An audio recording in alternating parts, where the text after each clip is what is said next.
오늘은 오늘도 마찬가지 교회에서와 가정에서 동시에 예배를 드리고 있습니다. 우리는 지금 그 대면, 비대면이란 말을 사용하고 있는데요. 그런데 예배에는 비대면 예배라는 말이 없습니다. 비대면 예배는 성립될 수가 없습니다. 왜냐하면 우리의 예배는 하나님의 얼굴, 하나님의 면전 안에서 드려지기 때문에 그렇습니다. 하나님 밖에 드려지는 예배, 하나님이 없는 예배는 예배가 될 수가 없는 거죠.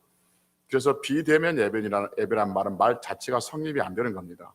그런데 지금 성도들끼리 같이 얼굴을 마주 대하고 예배를 드리지 않고 있기 때문에 우리는 비대면한 예배를 드리는데, 우리가 성도들이 얼굴을 같이 맞대고 예배를 드리지 않는다고 그래가지고 하나님의 얼굴 밖에서 예배를 드린다든지 하나님과 상관없는 예배를 드리고 있는 건 아닙니다. 그렇기 때문에 비대면 예배라는 것은 우리가 성도들이 얼굴을 못 보고 예배를 드린다 그뿐이지, 하나님과 함께하는 그러한 예배는 영원토록 진행될 줄로 믿습니다. 어떤 목사님, 우리 교회는 비대면 예배를 안 드리고 뒤통수 예배를 드린다 그렇게 말해서 웃었는데, 성도들 얼굴은 안 보이고 다 가리고 마스크 쓰고 안 보여서 뒤통수만 보고 예배를 드린다고, 그래서 우리는 원래 비대면 예배를 안 드린다고 그렇게 말해서 웃은 기억이 나는데, 하여튼 우리가 비대면 예배, 대면 예배할 때 그런 개념 정리를 가지고 말을 사용할 수 있기를 바랍니다. 오늘 교회에 나와서 예배를 드리는 성도들, 또 집에서 하나님 앞에 예배를 드리는 성도들, 조금 전에 기도했던 것처럼 몇 시간마다 여러분과 제가 예배 시간마다 치유와 회복이 일어나기를 기도하고 또 소망하고 있는 것처럼, 오늘 예배를 통해서 우리 안에 치유와 회복이 더 풍성하게 일어날 수 있는 그런 예배가 되시기를 먼저 주의 이름으로 축복합니다. 아멘. 지난주에는 위로라는 제목으로 말씀드렸습니다. 어머니가 자식을 위로함 같이 하나님은 성도를 위로하는데, 그 위로하는 방법이 말씀으로 위로한다 그랬습니다. 그래서 에스겔 37장에서 나오는 마른 뼈들이 군대가 되어서 하나님의 영광을 드러내는 그 말씀이 우리에게 위로가 되고, 우상 숭배에 팽배했던 아합의 시대에 모든 선지자들이 다 죽은 것처럼 보였지만 하나님께서 바알에게 무릎을 꿇지 아니하는 7천 명을 남겨두었다는 그 말씀이 우리에게 위로가 된다라고 말씀을 드렸습니다. 어느 시대이든 성도들은 하나님의 말씀으로 살아가기가 늘 벅찼습니다. 왜냐하면 어느 시대이든 세상은 하나님 보시기에 늘 악했기 때문에 그렇습니다. 그래서 성들이 믿음을 지키고 세상을 살아가는 것은 마치 양이 이리 속에 생활하는 것과 같은 거죠. 그럼에도 불구하고 우리는 이길 수 있고 승리할 수 있는 것은 하나님께서 어머니가 자식을 위로함 같이 우리를 위로하고 계시고 있기 때문인 줄로 믿습니다. 여러분, 성도가 하나님 말씀의 위로를 받지 못하면 어디 가서 위로를 받겠으며 누구에게 위로를 받겠습니까? 성도들 위로할 때는 오직 하나님밖에 없습니다. 성도들이 하나님께로부터 힘을 얻지 못하면 어디 가서 무엇으로 힘을 얻겠습니까? 팍팍하고 힘든 세상에 어머니가 자식을 위로함 같은 이 위로함을 믿고 날마다 기쁘게 승리하는 성도들이 되시기를 다시 한번 주의 이름으로 축복합니다. 할렐루야. 오늘은 미움 받는 자의 승리라는 제목으로 말씀을 드립니다. 우리가 잘 아는 요셉을 다른 각도에서 한번 살펴보고 은혜를 나누려고 합니다. 여러분, 요셉 하면 제일 먼저 떠오르는 단어가 뭡니까? 꿈일 겁니다. 요셉을 통해서 가장 많이 들은 설교가 꿈에 대한 설교였을 겁니다. 요셉은 꿈을 꾸었고 그리고 그 꿈대로 되었다. 그러니 너희들도 꿈을 꾸어라. 그래서 꿈을 꿀 때는 어떻게 해야 되는 건가? 첫째 이렇게, 둘째 이렇게, 꿈에 대한 이야기들, 설교들을 많이 들었을 겁니다. 오늘은 조금 각도에서 요셉을 좀 살펴보려고 합니다. 요셉은 창세기 37장부터 요셉의 이야기가 나오는데, 요셉은 다른 각도에서 보면 미움을 받는 사람으로 우리에게 소개합니다. 형들에게 요셉을 미움을 받았다는 거죠. 그래서 창세기 37장 7절에 보면 37장 4절에 보면 볼까요? 37장 4절에 보면 성경은 요셉에 대해서 이렇게 말합니다. 그의 형들이 아버지가 형들보다 그를 더 사랑함을 보고 그를 어떻게 했다고요? 미워하여 그에게 편안하게 말할 수 없었다라고 말합니다. 아버지 야곱이 다른 자식들보다 요셉을 더 사랑하니까 형들도 요셉을 사랑하는 것이 아니라 형들이 요셉을 미워했다라고 말합니다. 5절에서도 이렇게 말해요. 요셉의 꿈을 꾸고 자기 형들에게 말하며 그들이 그를 더욱 어떻게 했다고요? 미워했다라고 말합니다. 이번엔 요셉의 꿈을 말했다고 형들이 요셉을 더욱 미워합니다. 그 꿈의 내용은 다 압니다. 8절에서 이렇게 말합니다. 8절에서 보면 그의 꿈과 그의 말로 말미암아 그를 더욱 미워하더니 라고 말합니다. 그러니까 요셉은 한마디로 어떤 사람이냐면 형제들에게 더 범위를 높이면 사람들에게 미움을 받은 사람이었었습니다. 요셉이 자기 형들에게 미움을 받는 이유는 두 가지죠. 첫째는 뭐냐면 아버지의 사랑을 받았기 때문이고, 둘째는 요셉이 꿈을 꾸고 그 꿈 이야기를 했기 때문에 그렇습니다. 꿈을 꿨기 때문에 미움받는 게 아니라 그 꿈 이야기를 말로 자꾸 함으로써 미움을 받는 거예요. 반대로 이야기하면 이야기예요. 만약에 요셉이 자기 아버지에게 사랑을 받지 않았다든지, 특별한 사랑을 받지 않았다든지, 요셉이 꿈을 꿨는데 이 꾹 다목을 잊고 말하지 않았으면 그 형들에게 미움을 받지 않았을 겁니다. 그런데 요셉은 아버지의 특별한 사랑을 받았습니다. 채색 옷을 입을 만큼 특별한 사랑을 받았고, 하나님께 주신 꿈을 주책 없이 막 말하고 다녔어요. 그래서 형들에게 미움을 받았습니다. 여러분, 사람 마음속에 있는 미움은 어떤 식으로든지 표출이 됩니다. 내가 누군가를 미워하면 그 미운 사람이 앞에 있으면 표정이라든지 말투라든지 행동이라든지 마음속에 있는 그 미움은 밖으로 열매를 맺게 되어 있단 말이에요. 그래서 요셉을 미워한 형들은 단순히 형들이 요셉을 미워하는 것을 마음에 두는 것이 아니라 요셉을 팔아버립니다. 자기 동생을 다른 나라 사람들에게 돈 받고 팔아버릴 정도 되면 얼마나 미워했는지를 알 수 있습니다. 보통 사람이라면 아무리 동생이 미워도 갖다 팔지는 않았을 겁니다. 그런데 요셉의 형들은 미워하는 요셉을 다른 나라에 팔아버리죠. 그리고 요셉은 우리가 아는 것처럼 보디발이란 애굽 사람의 집으로 팔려갑니다.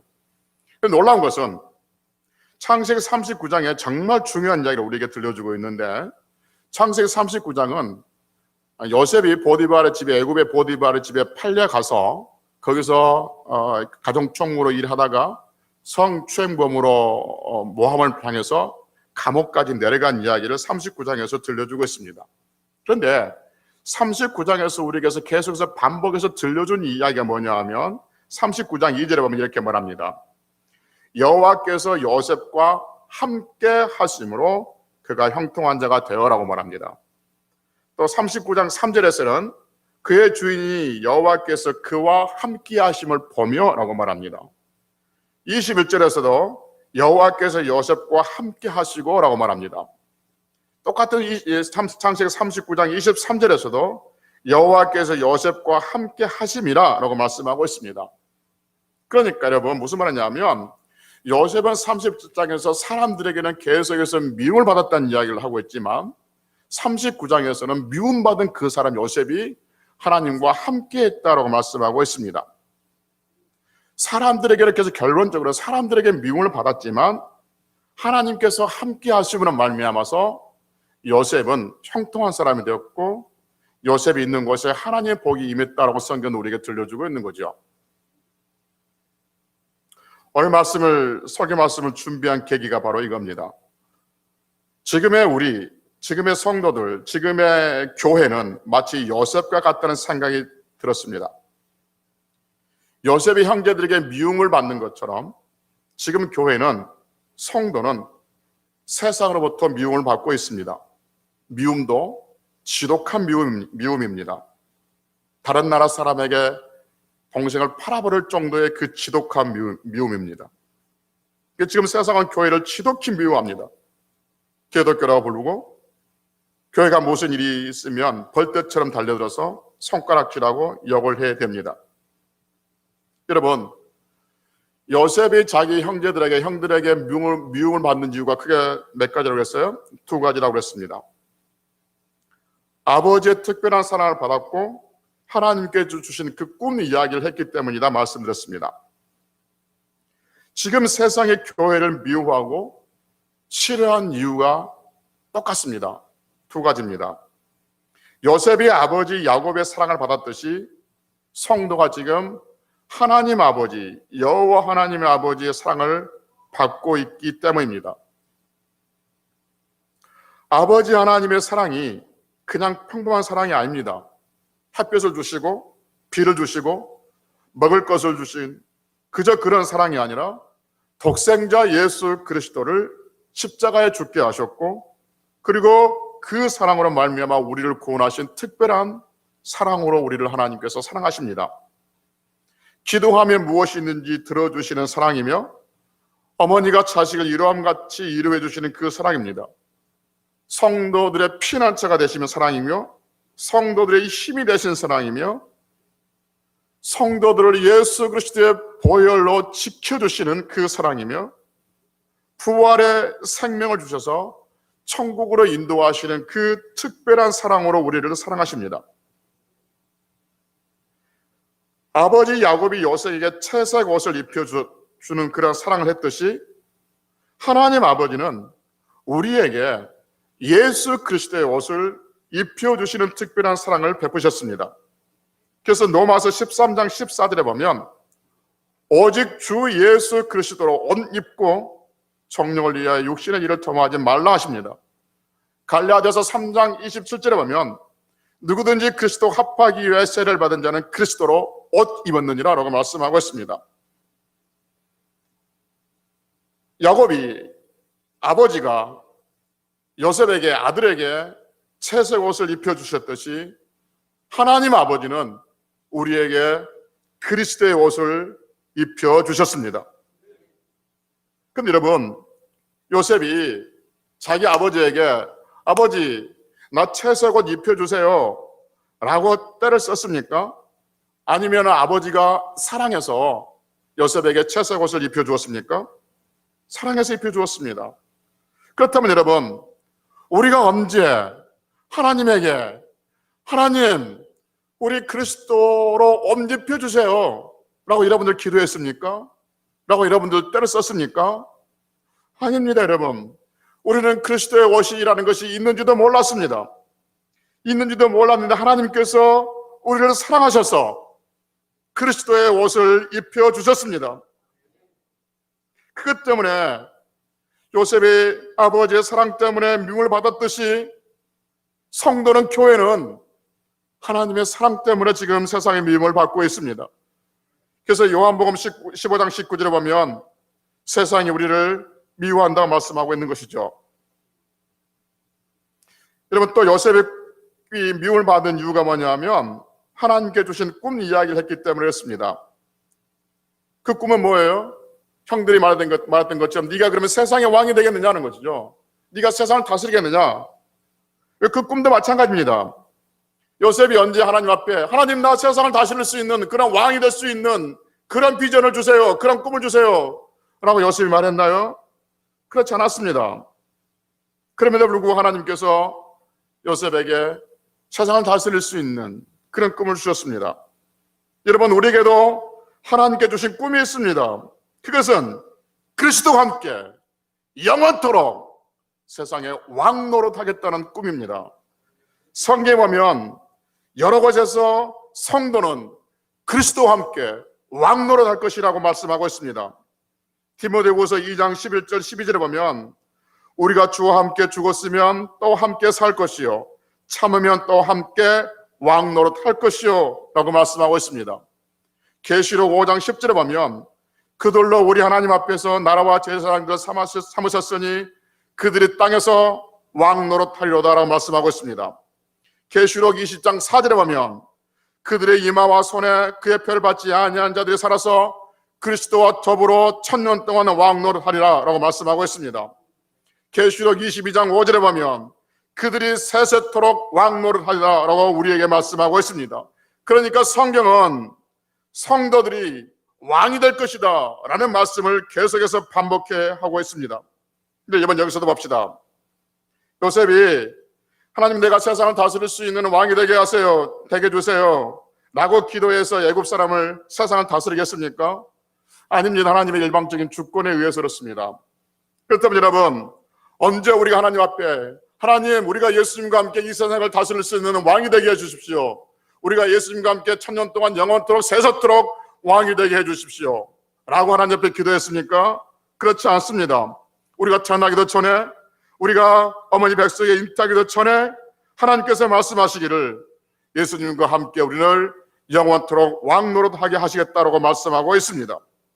근데 문제는 요셉이 꿈 때문에 미움을 받은 것이 아니라 그 꿈을 자꾸 이야기함으로써, 형제들에게 이야기함으로써 미움을 받았다고 말씀드렸습니다.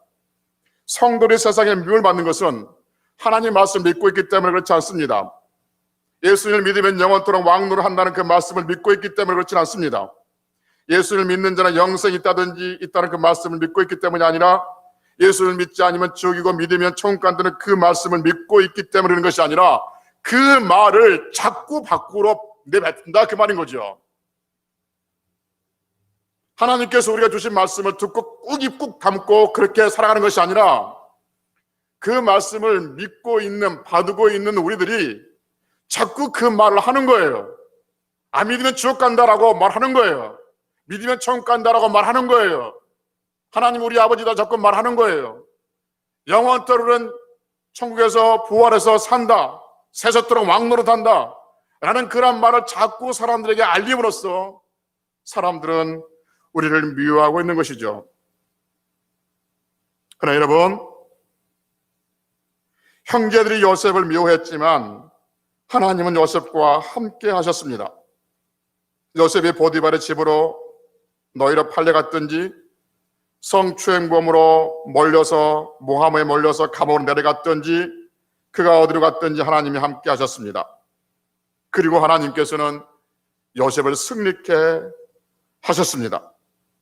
사람들이 성도들을 미워하지만, 세상의 교회를 미워하지만 하나님은 하나님의 자녀들인 성도들, 교회들과 함께 하신 줄로 믿습니다. 때로는 가시밭길 같은 힘든 삶 속에서도, 때로는 질병의 고통 속에서도, 때로는 이런저런 모함과 조롱과 그런 환경 속에서도 세상이 우리를 지독히 미워한다 할지라도 하나님께서 함께 하시면, 하나님께서 함께 하신 그 자녀들은 반드시 승리하게 될 줄로 믿습니다. 미움받는 요셉이 하나님이 함께 하심으로 인해서 결국 승리했듯이 미움받는 교회가, 미움받는 성도들이 하나님과 함께 하시면 반드시 승리하게 될 줄로 믿습니다. 할렐루야.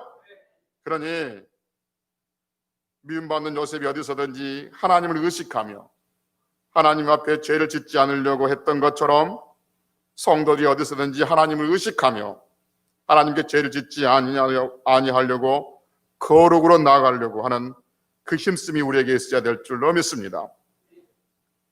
하나님과 함께하는 사람, 하나님과 함께하는 사람은 사실을 미워하는 사람을 미워하지 않습니다. 형들은 요셉을 미워했지만 요셉은 형들을 미워하지 않았습니다. 요셉은 자신에게 성추행의 누명을 씌운 보디발의 아내를 원망하지도 않았습니다. 요셉은 자신이 꿈해몽을 해줬지만 자신을 기억하지 아니하는 술 맡은 관원장들을 원망하지 않았습니다. 하나님이 함께한 사람의 특징입니다.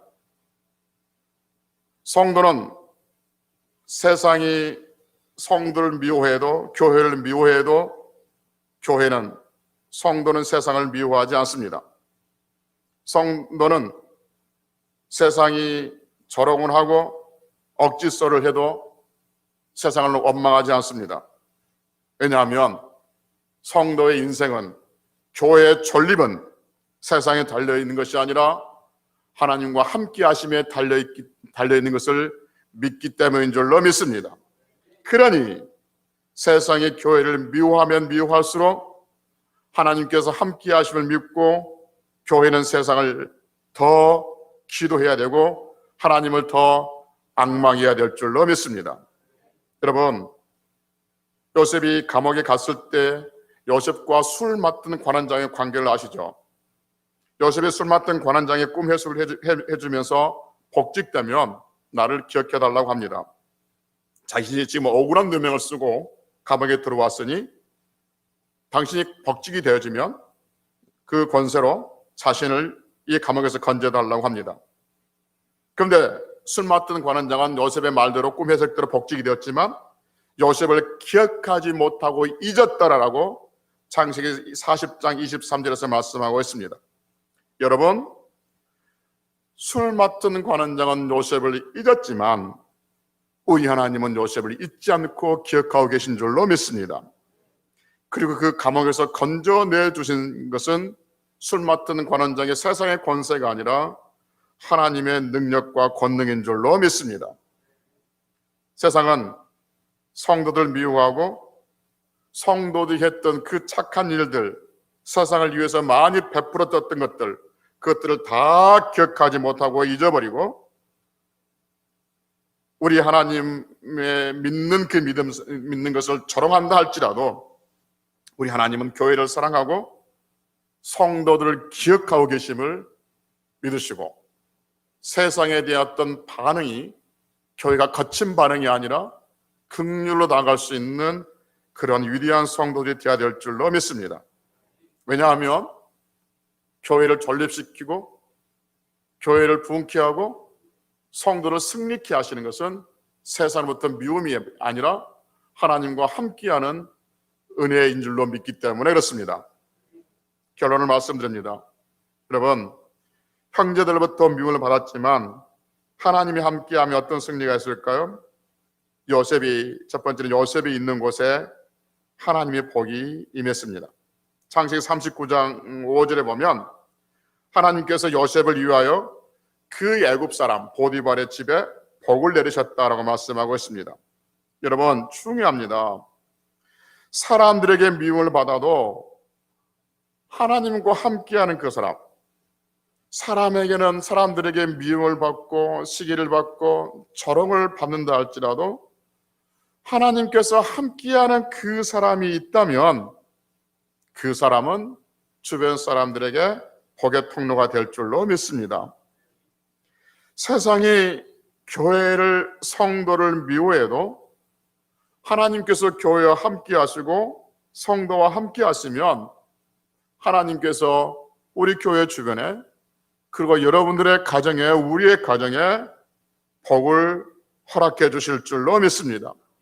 그러니 세상에 미운 것에 대해서 관심 갖지 마시고 하나님이 나와 함께 하심에 더 초점을 맞추시고 하나님이 함께 하신 것에 대한 소망을 가지셔야 됩니다.